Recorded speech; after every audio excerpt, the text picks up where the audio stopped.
mga decoration. So, maganda rin naman. Kulay blue yung Christmas tree. So, isda ang ano nila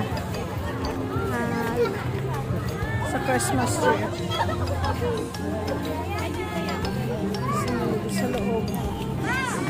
Sa loob. Oh, teka lang, hinahanap na ni Papa yung tao.